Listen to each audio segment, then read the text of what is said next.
Fala aí, pessoal. Vamos continuar o estudo dos gases, mas agora a gente vai misturar um pouco as coisas. A gente já viu ali as transformações gasosas, isocórica, isobárica, isotérmica, avaliando pressão, volume, temperatura, o que acontecia quando uma variável mexia em relação à outra. A gente também viu a primeira lei da termodinâmica, que misturava ali as coisas do tipo energia interna, trabalho, calor, que tem a ver com energia. A gente vai juntar essas duas coisas para estudar um pouco o gás pelo olhar da primeira lei da termodinâmica, tá? Mas sem esquecer das importâncias da pressão, volume e temperatura, porque a gente parte de algumas coisas muito importantes. Uma delas, quando você altera, por exemplo, o volume, por exemplo, se a variação do volume for maior do que zero, a gente sabe que existe uma consequência. Quer dizer que realizou o trabalho. É só lembrar do exemplo da mesa. Quando você tem uma mesa e você empurra, é super importante que você faça força. Mas mais importante do que você aumentar ou diminuir a força, só de ela existir já é importante o suficiente. O que vai interessar é essa mesa se mexeu ou não. Senão, você não tem trabalho. Então, ao mexer a mesa, houve deslocamento. No nosso caso do gás, a gente não fala ali no caso de deslocamento, distância, a gente fala o quê? Variação do volume. O gás muda seu volume.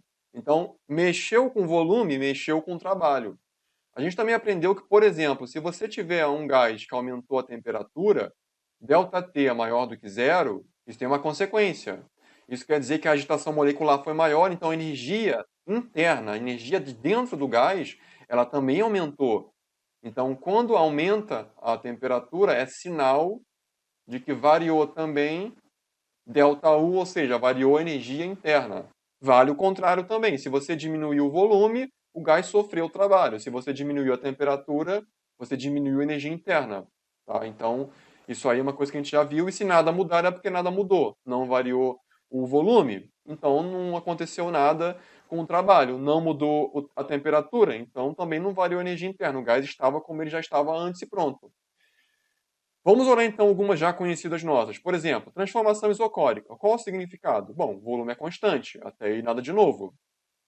O que significa isso na prática? Bom, se a gente olhar o diagrama PV e observar também aqui que o que é o trabalho? O trabalho, ele é a combinação de quando você faz uma força, nesse caso a gente não fala força no gás, a gente fala pressão, com o quanto que o gás deslocou, que a gente não fala deslocamento, a gente fala variação do volume. A pressão não precisa mudar, ela pode continuar sendo a mesma, mas o volume vai ter que mudar, senão não houve trabalho.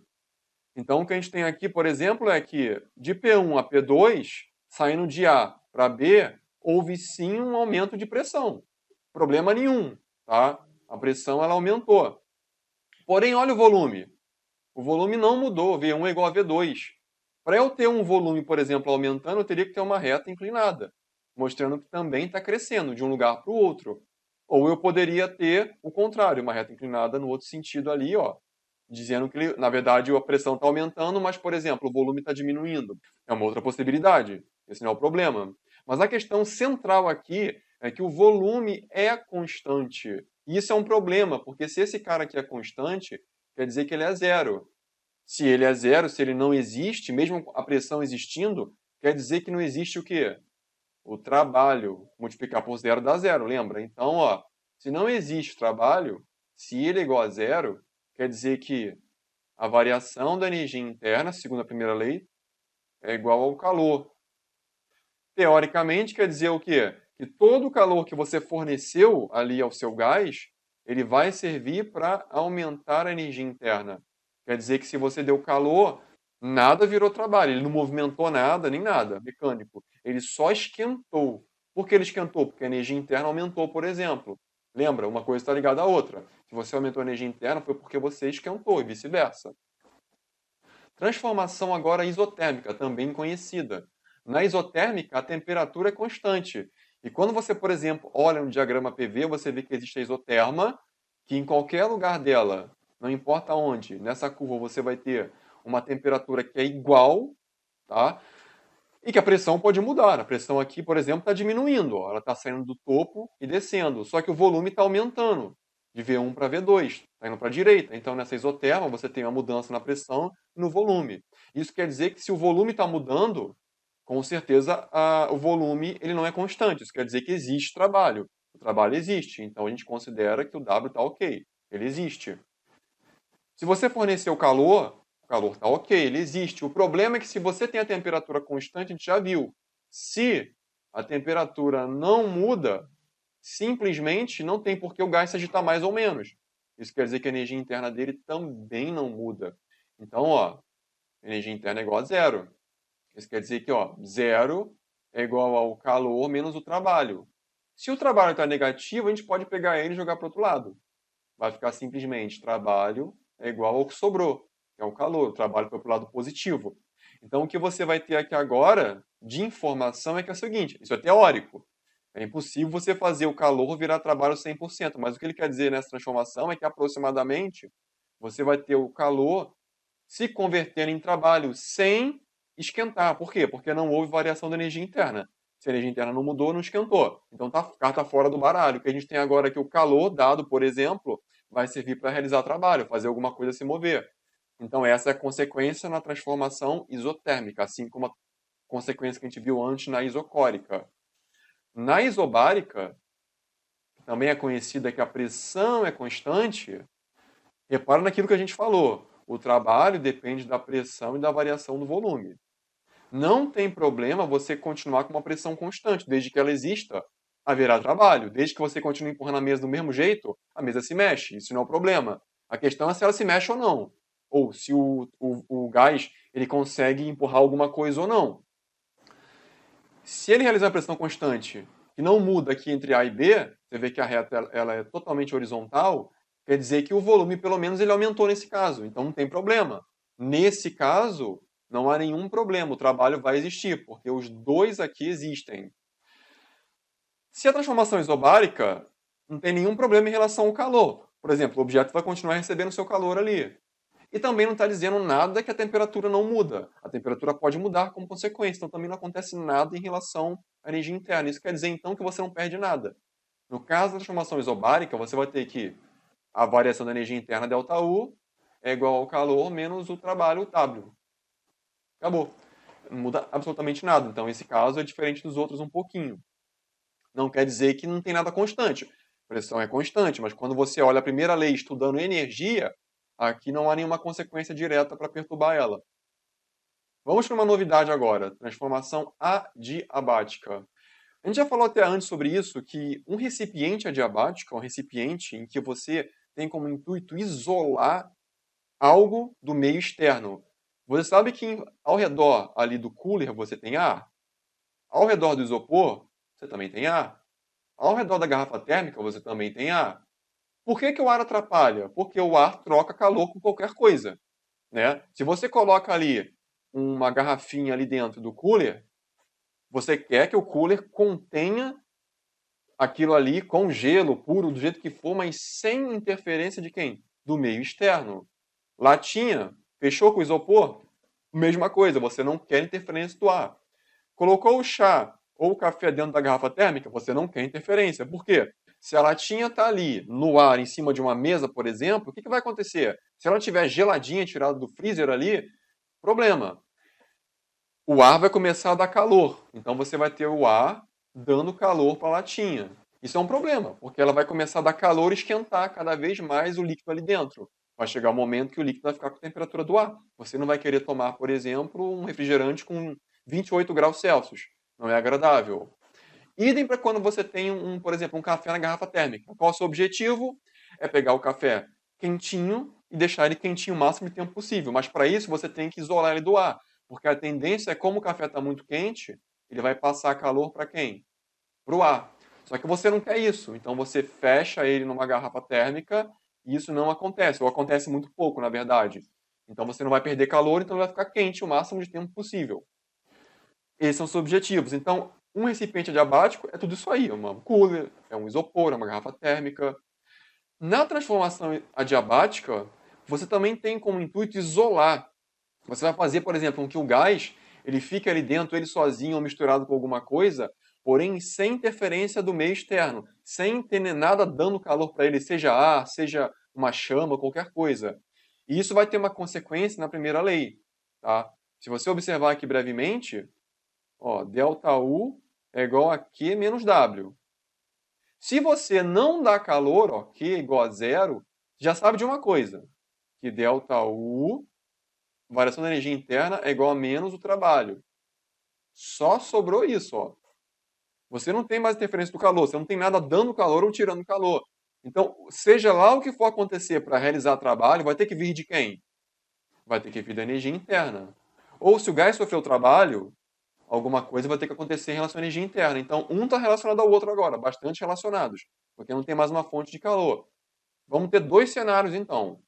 Cenário número 1, expansão adiabática. Repara que quando o cara está usando ali o desodorante, na primeira animação, sai aquela coisa em forma de gás. E aquilo é geladinho.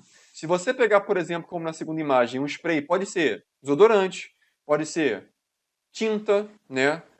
Pode ser bom ar, qualquer coisa que você faça sair aquele gás ali, por exemplo, com um cheiro, com uma tinta, alguma coisa.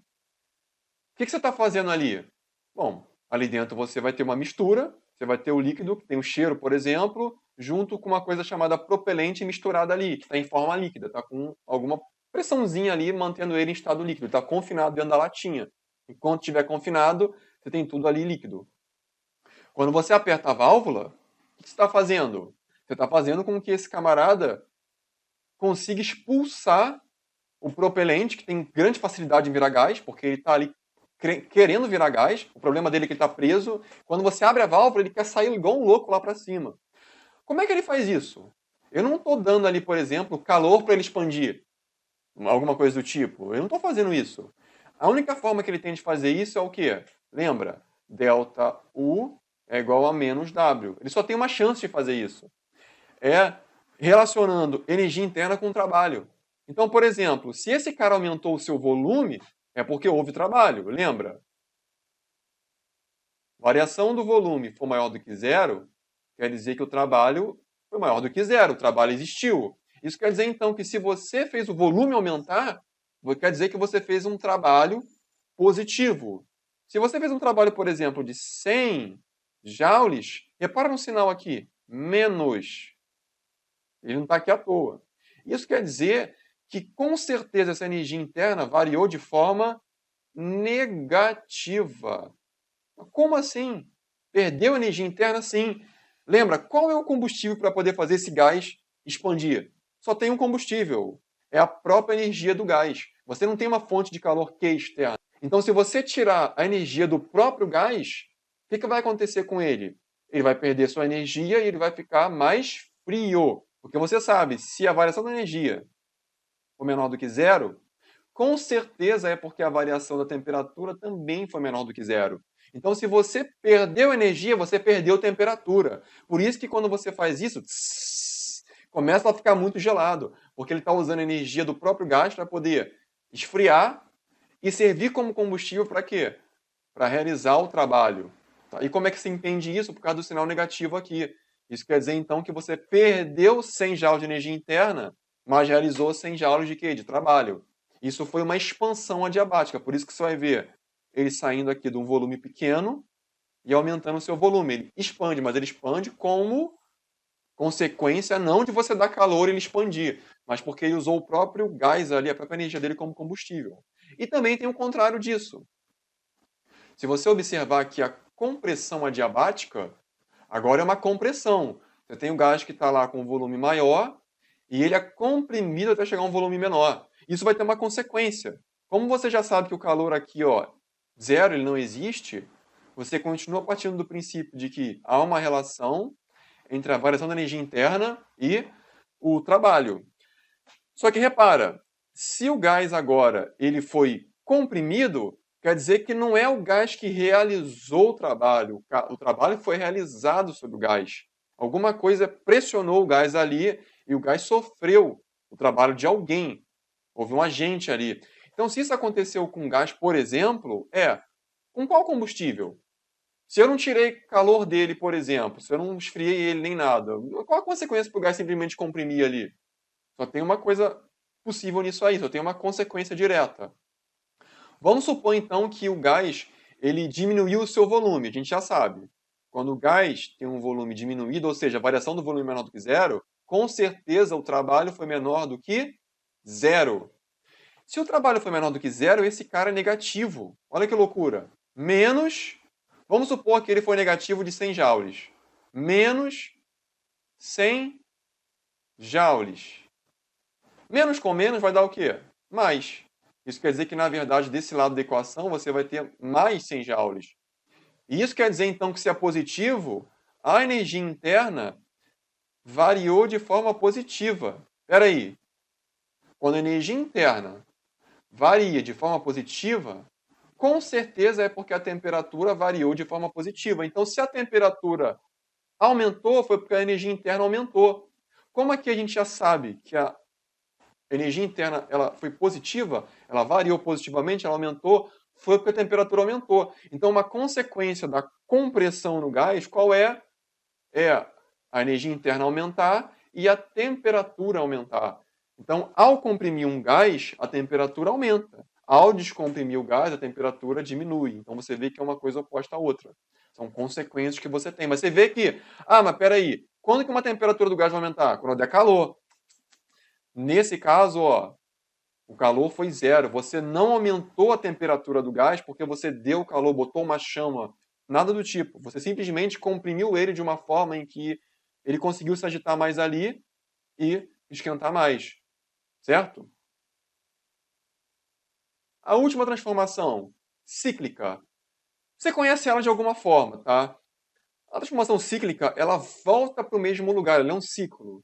Tá? Então você tem coisas acontecendo no gás, ele pode aumentar a temperatura, diminuir, pode ir lá, depois ele expande, ele comprime, ele vai mudando ali seu estado. Só que vai chegar no final do processo, o final do processo é o início.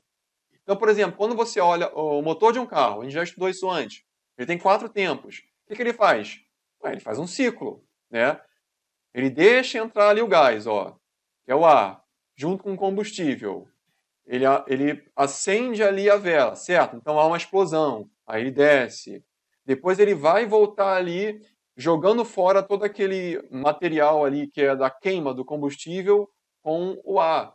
E depois ele bota mais ar para dentro. Então, assim, ele fica num ciclo. Ele deixa entrar, queima, explode, mexe e sai. Deixa entrar de novo, queima, explode, deixa entrar e vai indo. Então, o que quer dizer ali é que, cara, é um ciclo. O negócio fica fazendo isso o tempo todo. É um ciclo. É uma transformação cíclica, com certeza.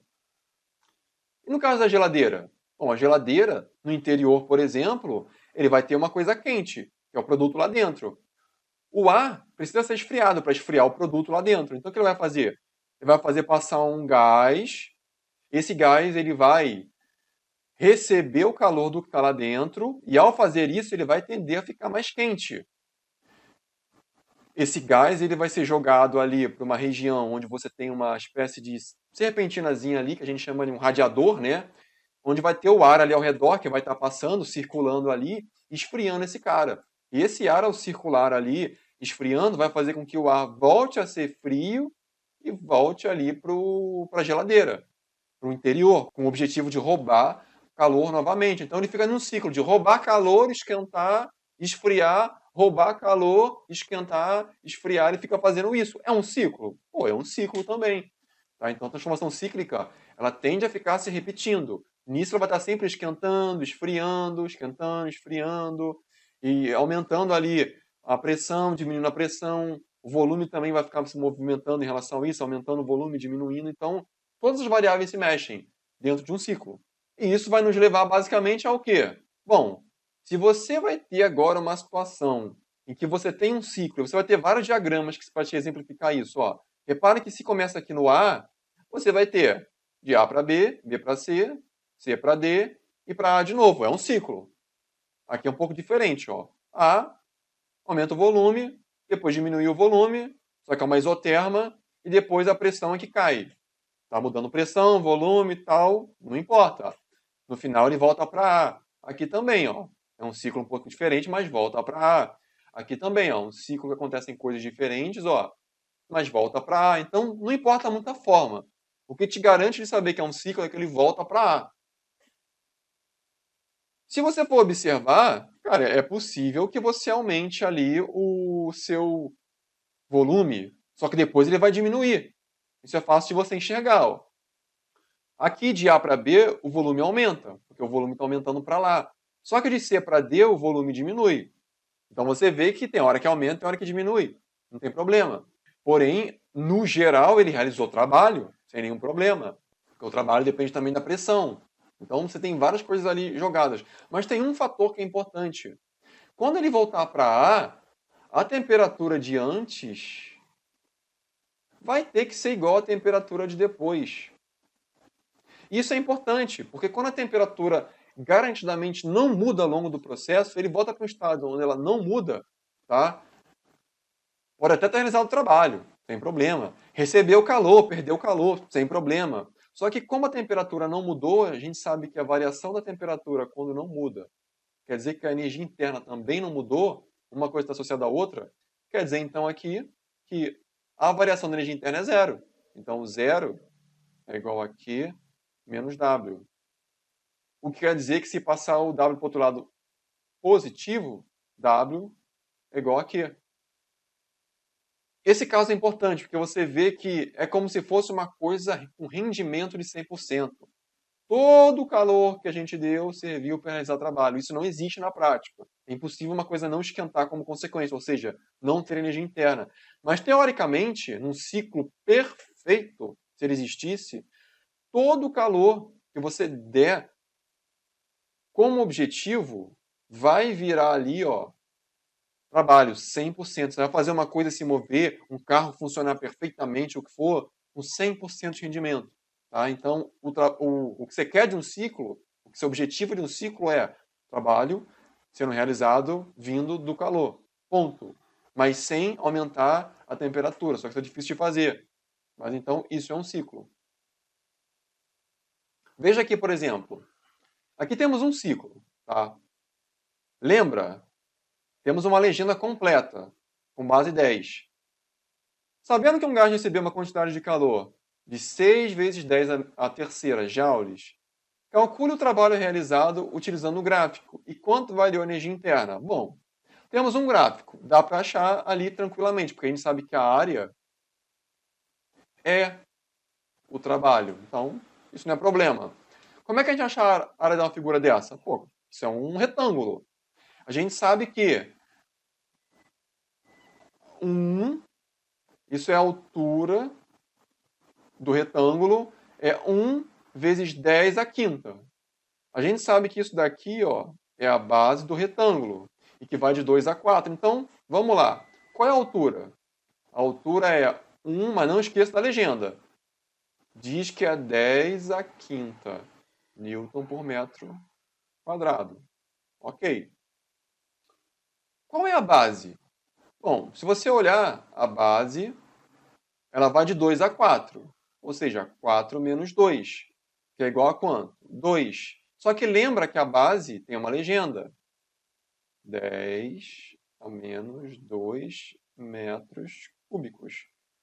Como o trabalho é área, e a área de uma figura como essa é base vezes altura, o trabalho vai ser...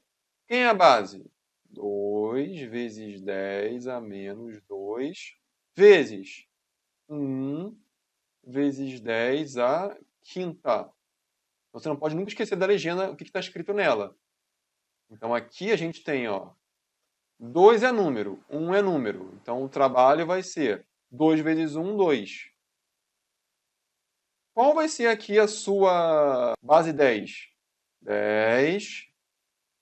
Qual é o expoente aqui? Menos 2. Qual é o expoente aqui? 5. Então, menos 2 mais 5. Ou seja, quando você tem duas bases 10 multiplicando, você soma expoente. Então, é menos 2 mais 5 é igual a 3 joules. Qual vai ser a energia interna? Bom, ΔU é igual a Q menos W. ΔU é igual a Q. Q, olha lá, é 6 vezes 10 a terceira. Então, está dizendo a questão que é 6 vezes 10 a terceira. Menos o trabalho que a gente já achou, que é 2 vezes 10 a terceira. Bom, como é uma subtração, quando você subtrai 6.000 de 2.000, dá quanto? Dá 4.000. Então não tem mistério. Você subtrai aqui 6 de 2, 4. repete a base e o expoente. Então vai ficar 4 vezes 10 a terceira joule. Então o calor que a gente deu de 6 vezes 10 a terceira foi dividido. Uma parte foi 2 vezes 10 a 3 e a outra foi 4 vezes 10 a 3, que somadas vão dar o quê? 6 vezes 10 a 3. Então respeita a primeira lei. Nessa figura aqui, quem são trabalho, calor, variação da energia interna e tudo mais? Então, a gente deu agora uma transformação cíclica. Ele quer saber tudo sobre ela. Vamos lá. De cara, transformação cíclica quer dizer o quê? Que a energia interna ela é o quê? Zero. Por quê? Porque a gente sabe que se a temperatura no estado A volta a ser a temperatura que existia antes, ou seja, não variou a temperatura, quer dizer então que não variou a energia interna. Então, com certeza ela é zero. Então, isso quer dizer que se eu tenho isso daqui e esse cara daqui é zero, quer dizer que se passar o W para o outro lado, como a gente já fez antes, ó, trabalho é igual ao calor. Se a gente achar quanto vale aqui, ó, o trabalho, a gente também acha quem é o calor, porque o valor vai ser o mesmo. Lembra? Teoricamente, todo o calor que foi dado virou trabalho. Então, transformação cíclica. Como é que a gente vai achar aqui o trabalho para poder achar o calor? Não tem mistério. É só ver a área dessa figura aqui, ó. Tem que tomar um cuidado com ela. Qual é a base? Bom, lembra que a legenda aqui tem que ser vista, mas a legenda aqui não está mostrando que você tem 10 elevado a alguma coisa. Então não tem problema. De 2 até 6, a gente sabe que a base vai ser o quê? 6 menos 2, que vai dar 4. Cuidado, que é muito natural o aluno, quando vê pela primeira vez isso. Ah, então qual vai ser a altura? A altura vai ser 15. Porque o topo é essa parte, não é. Porque você não está vendo um gráfico que vai de 0 até 15. Você está vendo um gráfico onde a altura vai daqui até aqui. A altura H não vai de 0 a 15. A altura H vai de 5 a 15. Ó. Aqui, ó, essa linha do gráfico está em 5. E essa linha está em 15. Tá? Você tem que olhar nesse eixo daqui. Então, o que você vai ter é que a altura vai ser 15 menos 5. De 5 a 15 dá quanto? 10. Então a gente já sabe que para calcular a área e achar o trabalho é base vezes a altura, porque é só um retângulo. Isso quer dizer então que a base é 4 vezes a altura, que é 10. 4 vezes 10, 40 joules.